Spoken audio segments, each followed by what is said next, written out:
دیکھیں میں منیب بھائی آپ کو کہتا ہوں کہ یہ جتنے بھی آپ کے سامنے ایشوز آ رہے ہیں، چاہے ہمارا پیٹرولیم کا ایشو ہے، ہمارا الیکٹریسٹی کا ایشو ہے، اس کے بعد یہ ہے کہ ہمارا پرائس ہائکنگ جو اس ملک کے اندر اس وقت آئی ہوئی ہے، چاہے ویجیٹیبلز ہے، چاہے آپ کا، اور یہ ساری وہ چیزیں ہیں جو نیسیسٹی آف لائف ہیں، یہ نہیں کہ آپ کے فنڈامنٹل رائٹس کے ہیں جو کانسٹیٹیوشن نے اندر دیا ہے کہ اسٹیٹ آپ کی ویل بینگ کرے گی، اسٹیٹ جو ہے وہ آپ کو پروٹیکٹ کرے گی، اسٹیٹ آپ کو ہوپ دے گی، اسٹیٹ آپ کو ایجوکیشن دے گی، اسٹیٹ آپ کو ہیلتھ دے گی. یہ ہمارے کانسٹیٹیوشن کے اندر فنڈامنٹل رائٹس ہیں جو لکھے ہوئے ہیں. اب بدقسمتی کی بات یہ ہے کہ اس کے بھی دو چیپٹرز تھے. ایک اس کا تھا ہماری پرنسپلز آف پالیسی تھی جو کانسٹیٹیوشن کے اندر ہے، اور ایک ہمارے فنڈامنٹل رائٹس ہے جس کا میں نے اشارہ کیا تھا. اب جو پرنسپلز آف پالیسی تھا اس کے اندر جو امپورٹنٹ چیز تھی وہ یہ تھی کہ یہاں پہ منورٹیز کے رائٹ کی پروٹیکشن کی جائے گی، یہاں کے اوپر جو ہے اسپیڈی جسٹس دیا جائے گا، یہاں پہ عورتیں جو ہیں یا خواتین جو ہیں، بچے ہیں، ان کے رائٹس کو پروٹیکٹ کیا جائے گا، یہاں کے اوپر ایک ایسا انوائرمنٹ کریٹ کیا جائے گا کہ جس سے ہم اس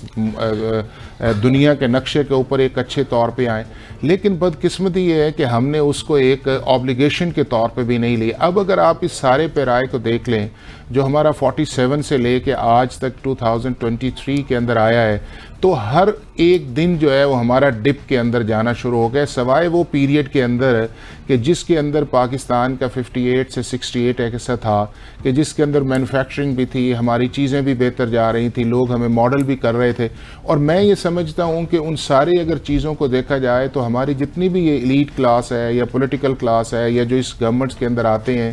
اب انہیں اس چیز پہ سوچ لینا چاہیے کہ اگر فردر اس طرح کی چیزیں جائیں گی تو ان کے لیے گھروں سے باہر نکلنا ناممکن ہو جائے گا. چونکہ جب آپ کسی کی زندگی یا اس کے رزق یا اس لیول تک آپ لوگوں کو تنگ کرنا شروع کر دیتے ہیں تو پھر وہ جس طرح فارسی کا مقولہ ہے کہ تنگ آمد بجنگ آمد. اب امپورٹنٹ چیز یہ ہے کہ اس کا پازیٹیولی اس کا دیکھنا یہ چاہیے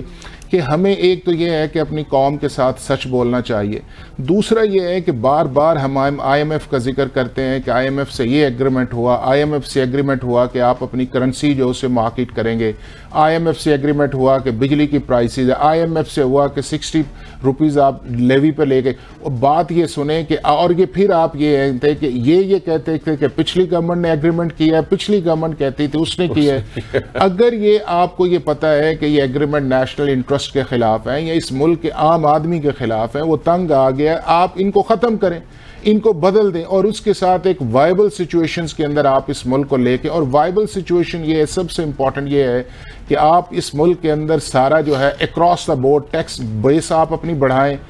ایف بی آر کو ٹھیک کریں. اس کے بعد آپ اپنے جس طرح بار بار میں کہتا ہوں کہ آپ جو مرضی کر لیں، جس وقت تک آپ کے ملک کے اندر گورننس یا جسٹس سسٹم ٹھیک نہیں آئے گا، آپ کی اکانومی نہیں بڑھے گی، آپ کے ملک کے اندر انویسٹمنٹ نہیں آتی. 250 ملین آبادی کا ملک ہے، $1 ارب سے بھی کم لوگ جو ہیں وہ پاکستان کے اندر انویسٹ کرتے ہیں. آپ کا